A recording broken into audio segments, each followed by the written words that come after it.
In all the way we live, teaching my friends and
And there's quite a lot of variety in some of the translations. I'll try to point out some of it as I happen to think about it as we go through. So we'll start with verse 1, which verse 1 is one of the verses that's pretty hard to translate. So the New King James says, Israel empties his vine, whereas the ESV says Israel is a luxuriant vine. What he's talking about is he's comparing Israel to a vine, which this happens several times in the Old Testament. And what he's saying is Israel is a luxuriant vine because God has blessed Israel, okay? And so the reason that they are luxuriant is because of the blessings God is giving them. Now what he's probably referencing is the last, I was about to use the word good. Good in the sense of earthly good, not spiritual good. The last good king of Israel was Jeroboam II. Now, he was not good from a religious standpoint, but from a prosperity and good as far as ruling the country in a worldly sense. He was a pretty successful king, and he reigned for 40-something years. And so during that period of time, the country had become very wealthy. They had increased their borders and so forth. And so during that time, they had become luxuriant in the sense that they became a wealthy nation. But the problem is the people associated a lot of that wealth, a lot of that prosperity with their worshiping of Baal as opposed to worshiping God. And so they did not give God the credit for the prosperity they were enjoying. Now, Hosea starts to prophesy at the end of Jeroboam II's reign, and then he goes through the next 6 kings. So he may be referencing this time when they were experienced prosperity. So he says, the ESV says, Israel is a luxuriant vine. The New King James says, Israel empties his vine. He brings forth fruit for himself. In other words, they give themselves credit for what's going on. According to the multitude of his fruit, he has increased the altars according to the bounty of his land. They have embellished his sacred pillars. So what he's talking about is as Israel became more and more prosperous, instead of giving God the credit and worshiping God, as their prosperity went up, so did their idol worship, okay? So as they became more prosperous, they set up more and more altars to Baal throughout the country, and they offered more and more sacrifices to Baal over time. And so what should have been more prosperity means more thankfulness towards God. It was the exact opposite. More prosperity meant more idol worship for God's people.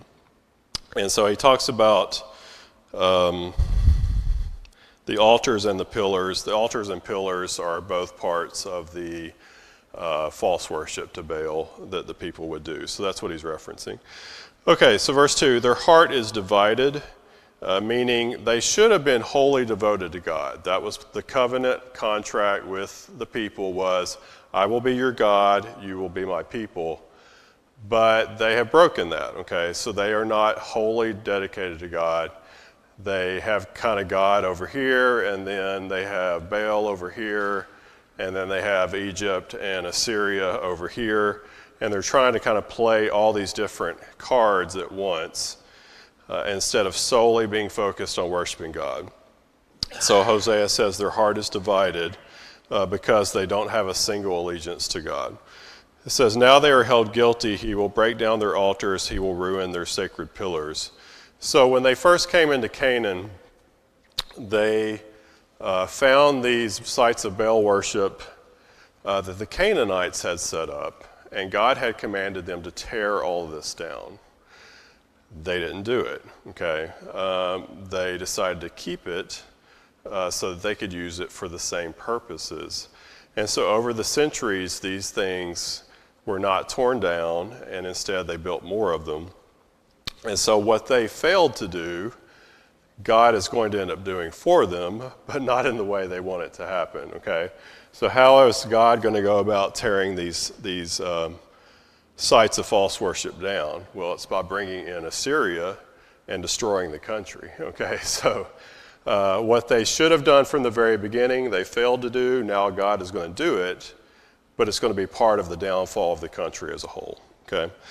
All right, so verse 3, for now they say, and you have 3 denials here, which are, some of it's a little hard to interpret. There's a lot of different ways you can interpret some of this. So these are 3 denials. This is their response. It says, we have no king, so that's 1. All right, so what does that mean? Does that mean God is not their king? That's one possibility. Because they're not wholly committed to God. Is it we don't have a legitimate king, a physical king, because their kings are not of the Davidic lineage, so they're illegitimate kings? Or is this speaking about a time when they literally don't have a king anymore, which is the last king of Israel is Hoshea. Hoshea is a puppet king that Assyria puts on the throne, and he's a vassal of Assyria. So he doesn't really serve the interests of the people, but he also is taken off of the throne by Assyria before the country finally falls. Okay, so which of these 3 is he referring to? I don't really know which one he's talking about here. It could be any of them, I suppose. But anyway, it says we don't have a king, and then the next line, why do they don't have a king? Because we do not fear the Lord. Fearing the Lord is one of the key things to proper worship and proper religion and proper morality. So fearing the Lord, in the Old Testament, the fear of the Lord means reverence. Now, it can mean that you're fearful of what God may do to you if you disobey, but it's more of an idea of reverence before God. So they're saying, we don't have a king because we didn't properly reverence God. Okay, if that's a literal king, that would probably be them looking back in time after everything has fallen apart and saying, oh, we don't have a king now, and the reason why this all fell apart is because we didn't properly reverence God. Maybe that's what it's talking about. Then the next line it said, and as for a king, what would he do for us? And so the idea is, okay, even if we have a king, how's a king going to get us out of this mess at this point? Okay, and the answer is they won't. The situation has gotten too dire. They're not going to be able to fix it. Okay, so as we move on to verse 4, it says, they have spoken words, swearing falsely and making a covenant. Thus judgment springs up like hemlock in the furrows of the field. The they there may represent the kings. So it says they have spoken words, swearing falsely and making a covenant. That is possibly he's talking about the leaders making these political alliances with Assyria and with Egypt. Particularly with Egypt at this time, they're trying to side with Egypt to fight against Assyria. So what do we know about typical covenants between countries? Do these treaties usually stand up very long? Or are they usually based on lies? Okay, so anytime you have politicians involved, there's a decent shot that it may not be wholly honest as to what's going on. And so that may be what he's alluding to, is the kings of Israel are trying to set up these alliances with Egypt to shield them from the coming threat of Assyria.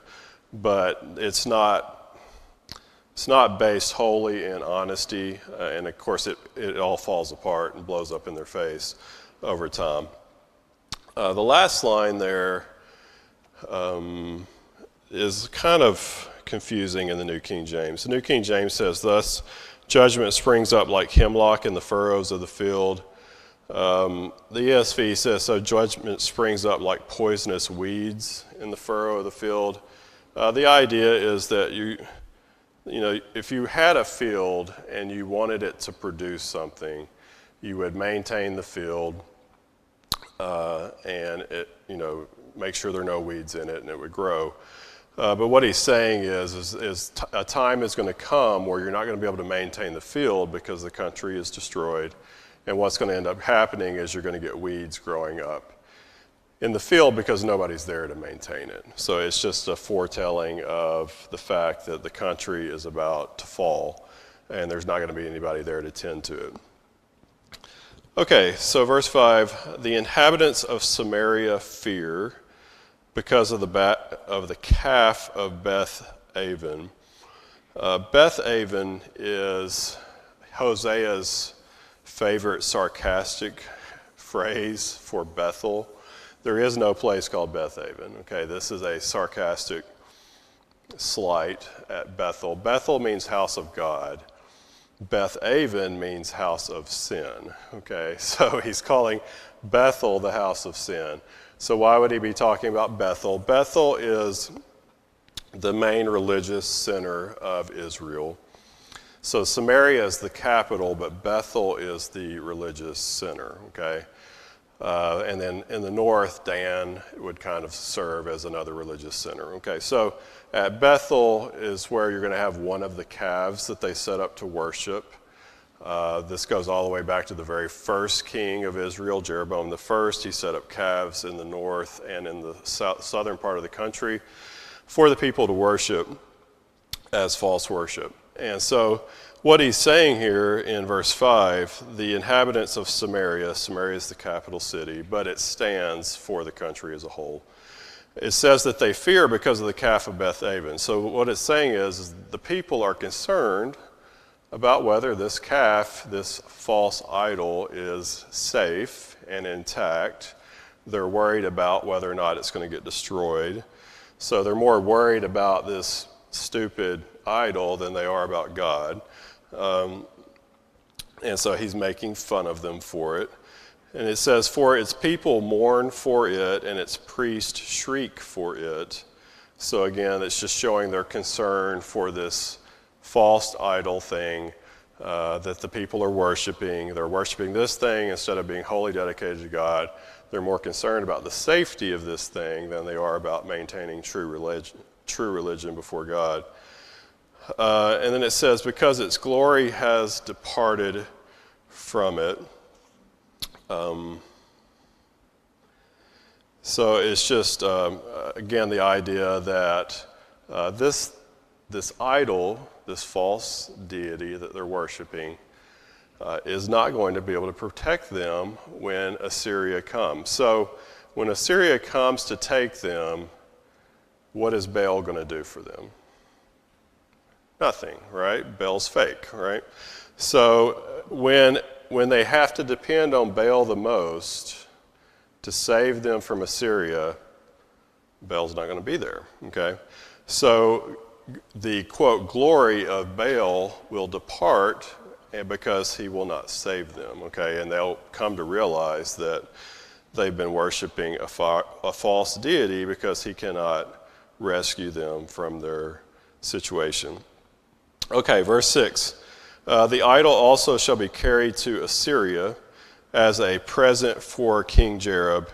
Ephraim shall receive shame, and Israel shall be ashamed of its own counsel. So what he's saying is, okay, so when Assyria comes and you're going to turn to Baal and hope Baal saves you, what is really going to happen is Baal won't do anything because Baal's a fake. But what will happen, and what usually happened in the ancient Near East in war, is you would capture the deity of the other country and take it back home as sort of a way of showing that you defeated them, but also a way of showing that your God defeated their God, okay? And so what he's saying is when Assyria comes in, they're going to take this idol from you and take it back to Assyria. And when this happens, your idol, your Baal deity, will be shamed in the process. He will be shown to be weaker than their deity. Now, their deity and Baal are both fake, but in their mind, in the way they think about things, Assyria's deity will look better or stronger than your Baal deity. And so they're going to take your calf into Assyria And when they do that, you're going to be ashamed of what's happened. Okay, now he says it's going to be a present for King Jareb. Some translations say King Jareb. The ESV says the great king. The Hebrew literally is King Jareb, but that may be I guess we'd call it a typo, maybe a misspelled word or something. There is nobody named King Jareb in history that we know of. So if you change one letter, you can go from Jareb to great, and maybe it was just a misspelling. It's definitely a reference to the king of Assyria at the time, who I think is one of the Shalmanezers, if I remember right, once you get to the very end when they destroy Israel. So it's referencing an Assyrian king. There isn't an Assyrian king named Jareb. Anyway, but that's who it's referring to. Okay, so when this happens, the people are going to mourn for the calf. The priest will shriek for it, and its glory is going to be departed. It's going to be taken off to Assyria and given to the Assyrian king. And in the process, Ephraim will receive shame, and Israel shall be ashamed of his own counsel. And his counsel there is, again, probably a reference to them trying to set up a political allegiance with Egypt. So we know from history what happens. They think they've got an arrangement with Egypt made. Egypt falls through and then turns around and laughs at them when they get taken into captivity. So Egypt kind of backstabbed them a little bit. But this was all God's orchestration, okay? So this was the way God intended for it to be set up. But as they're going into captivity, they're going to look back and hopefully realize a lot of the mistakes that they had made. But at that point, it's going to be too late. Okay, verse 7, as for Samaria, her king is cut off like a twig on the water. So again, the idea, Samaria is the capital city of Israel. So the king of Israel is going to be cut off, meaning they're not going to be any more.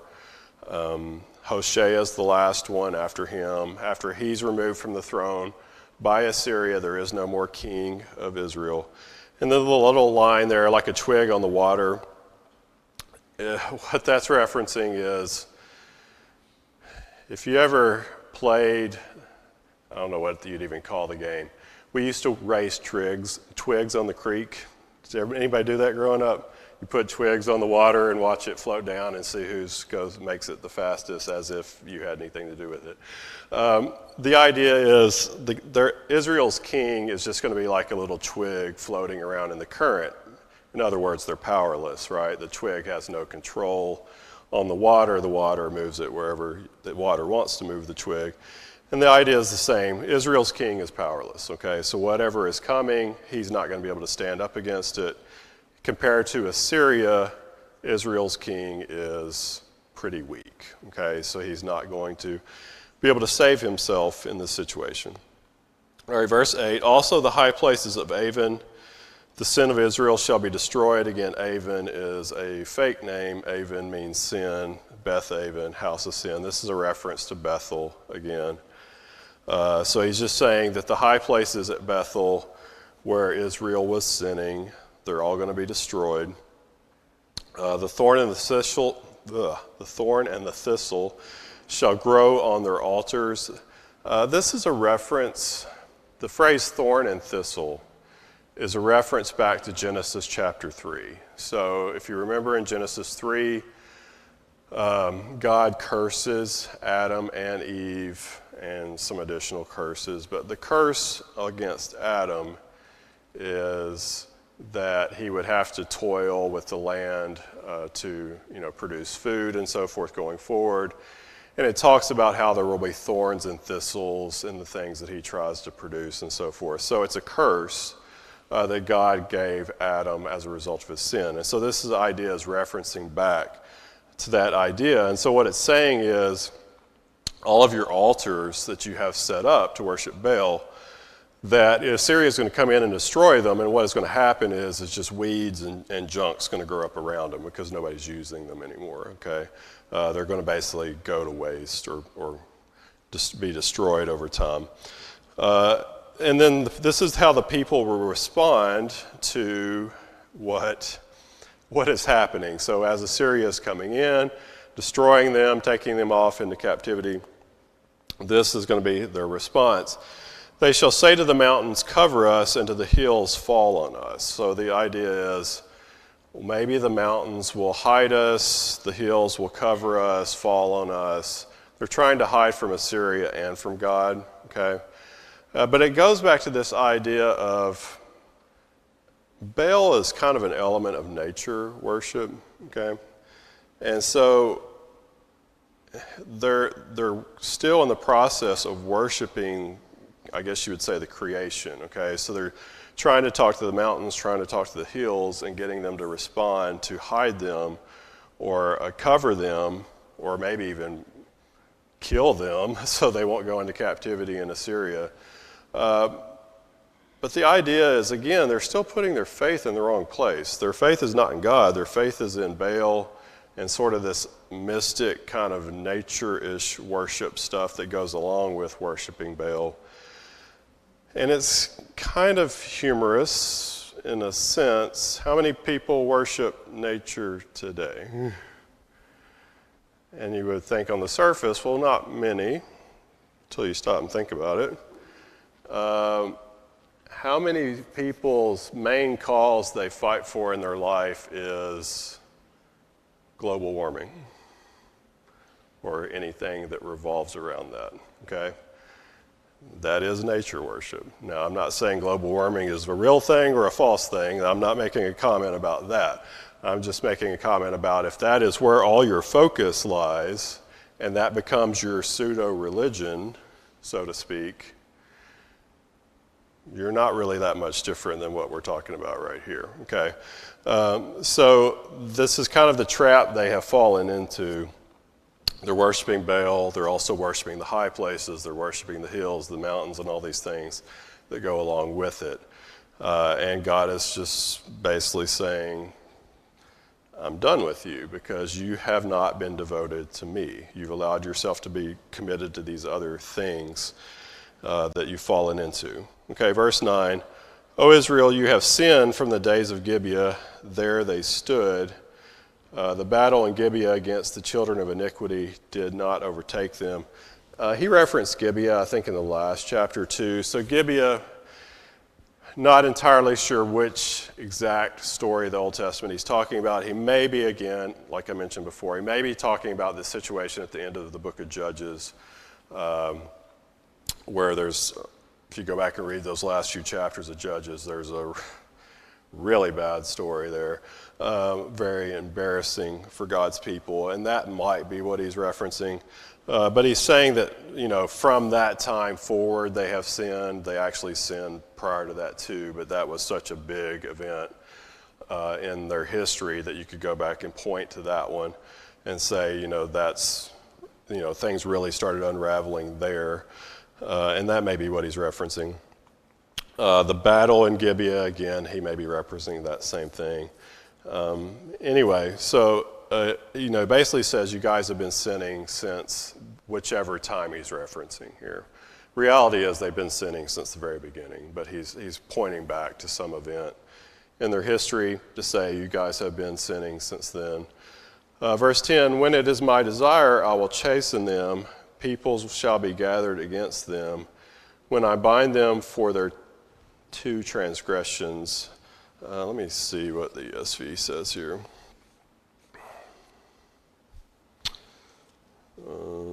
Okay. Yeah, okay. So verse 10, so basically God is saying, you know, when I choose to punish you, I will punish you, okay?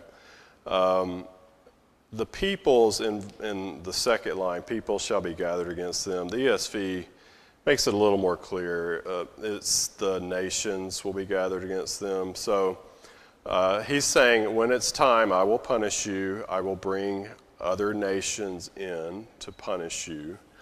And then he says, I will bind them for the New King James says 2 transgressions. The ESV says double iniquity. It's not literally they had 2 sins. It's just that they had sin on top of sin. It's an idiom. An idiom just meaning you've sinned a whole bunch. And so he's saying, I will punish you in my time. When I'm ready, I will punish you.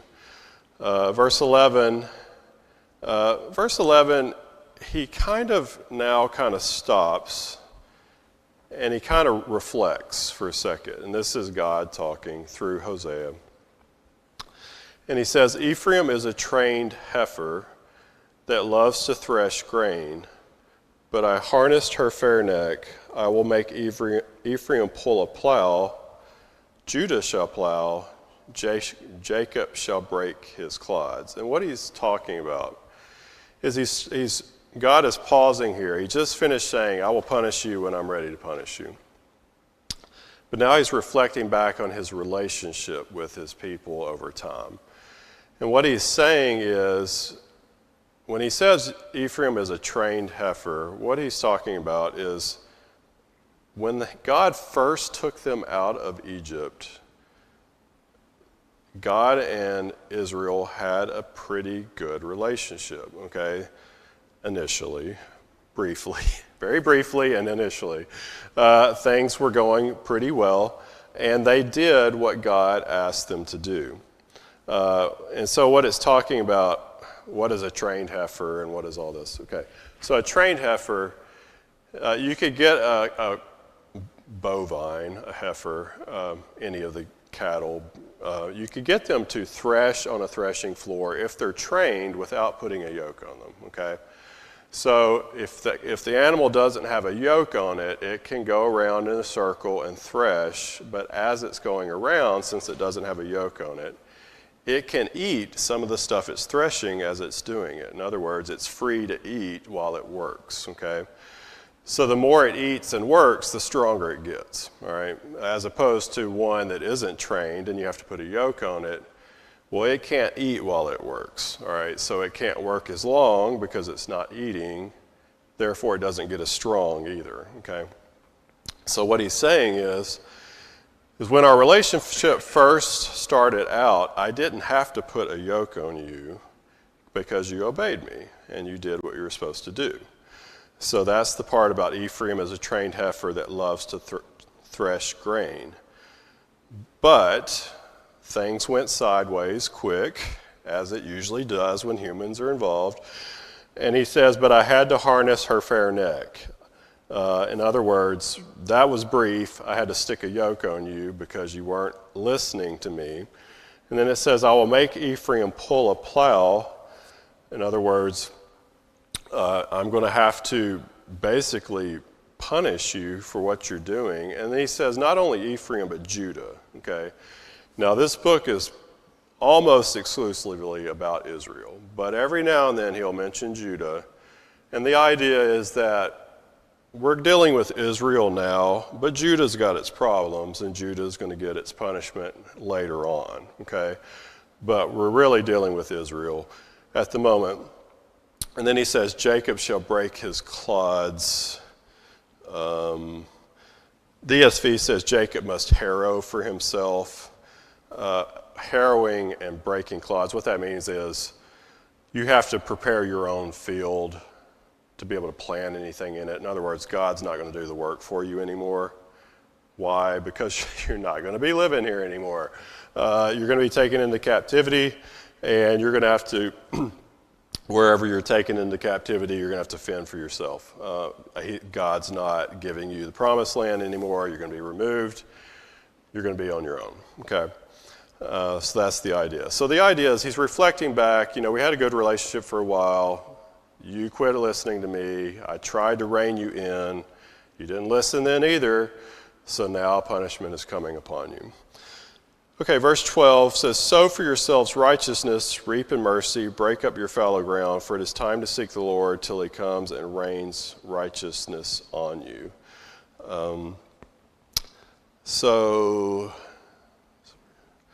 Okay, this is a little bit of hope here, okay? So obviously Assyria is not there yet. They haven't gone into captivity yet. If they would turn it around, God would still save them. We know they don't, but if they would have done it, God would have saved them. So he says to them, sow for yourselves righteousness. In other words, if you would become righteous before God, this could all end, okay? And then he says, reap in mercy. And this word mercy, I know you've heard me talk about this a bunch of times. This is the word hesed, which we've seen in Joel, we saw it in Amos, we've seen it already in Hosea. This is the covenant loyalty, the loyalty to the covenant that God has with his people. God always is 100% loyal to the covenant. Humans are almost never loyal to the covenant. And what he's saying is, if you get back in line and you're honest and loyal to the covenant, then, you could be forgiven. He says, break up your fallow ground, or what that means is uncultivated ground. It says, for it is time to seek the Lord till he comes and rains righteousness on you. So in other words, you need to do a 180, you need to repent, you need to come back to God. If you do all that, you may be spared, okay? Now the last line there of 12, till he comes and rains righteousness on you. I'm sure you won't remember this. A very similar statement is in Joel, okay? The word for rain can also mean teacher, okay? It's not the usual word for raining. And so in the Qumran community, the Qumran community is where the Dead Sea Scrolls were found, okay? In that community, when you look at some of the text about Joel or Hosea, they talk about this, instead of rains righteousness, you could theoretically translate it teacher of righteousness, okay? And so in the Qumran community, they had this literature that talked about the coming teacher of righteousness that they were looking for. This is before Christ, so kind of a messianic type of figure. And so some people suggest the line in Joel as well as this line here are actually messianic prophecies. I would probably say it's possible, but a little bit of a stretch, okay? But it might be. I mean, maybe that's what Hosea had in mind. But the overwhelming idea is, if you would repent and be loyal to the covenant, you could still be saved, okay? All right, verse 13, you have plowed wickedness, you have reaped iniquity, you have eaten the fruit of lies. So if you look at the words here, verse 13, the word wickedness is the opposite of righteousness. The word iniquity is the opposite of devotion. And the lies, the fruit of lies, is the opposite of hesed, which is the word translated mercy up in verse 12, okay? So what he is saying is your current course of action is the exact opposite of what you're supposed to be doing, okay? You're not righteous, you're not devoted to the covenant, you're not devoted to God. Instead, you're doing wickedness, you're doing iniquity, and you are eating the fruit of lies, okay? So if you stay on that course, you are going to get punished for it. And what is the overwhelming problem that has led them into this situation? Well, there's a multitude of things, but he says one here. You have trusted in your own way, okay? And that is really one of the big hearts of all people's downfall, is you don't put your trust in God, you put your trust in yourself, okay? So when Christ comes back and you stand before Christ and God, can you save yourself? think the answer we all know is a big no, right? And so it's a good lesson for all of us. If you want to be righteous, if you want to be committed to the covenant, if you want to be right with God, you want to be holy, you want to be one of God's people, you cannot trust in yourself. You cannot put your trust in yourself because you can't save you, okay? You have to put your trust in God, and that is one of the major problems Israel is facing. They don't trust God 100%. God is like Santa Claus to them. They'll take all the goodies from him, but they don't want to give him anything. They don't even want to give him the milk and cookies that he would get when he comes down the chimney. They would rather give that to Baal than they would to God, okay? So they're happy to take the good things from God, and then all the good things God gives them, they say, thanks, Baal, for giving us these good things. So they're just totally deceived about who God is and about who Baal is, okay? All right, so it says, you trusted in your own way in the multitude of your mighty men. What he's talking about there is they got a foolish idea that their military is strong. Their military is not strong. And when Assyria comes in, they're going to find out very fast that their military is not up to par with Assyria's military. So they put their trust in themselves. They put their trust in their military. They put their trust in Baal. They put their trust in Egypt, Assyria, but not in God. Okay, so the one place they should have put it, they didn't. And they put it everywhere else. And you can look around our country and you can say all the same things about people in our country today. All right, verse 14, therefore tumult shall arise among your people. In other words, a disaster is about to strike. All of your fortresses shall be plundered. So what Israel did is they set up a bunch of fortresses around the country to try to protect them. If they were invaded, they don't stand up against Assyria. It's not difficult for Assyria to overrun those. As Shalman plundered Beth Arbel in the day of battle, a mother dashed in pieces upon her children. Don't know who Shalman is. Some people say it's like a nickname for Shalmaneser. So there's two different kings of Assyria in that century named Shalmaneser, Shalmaneser IV and Shalmaneser V. Maybe that's who he's talking about. There is a, there's a Moabite, a king of Moab with a similar name around this same time who's a vassal king of Assyria. Is he talking about that? Nobody's really sure, okay? But the idea is war at that time was pretty brutal. And it was common for citizens to get killed in it, particularly women and children were often killed as a way to demoralize the country and keep them from fighting or revolting. And so the idea that he's presenting is just that something bad is coming, bad like whatever event he's referencing in the past, that they would know what he's talking about. All right, verse 15, it says, thus it shall be done to you, O Bethel. So now he actually calls it Bethel instead of the sarcastic name Bethaven. Because of your great wickedness, at dawn the king of Israel shall be cut off utterly. So disaster is coming upon you, and there's really nothing you can do about it.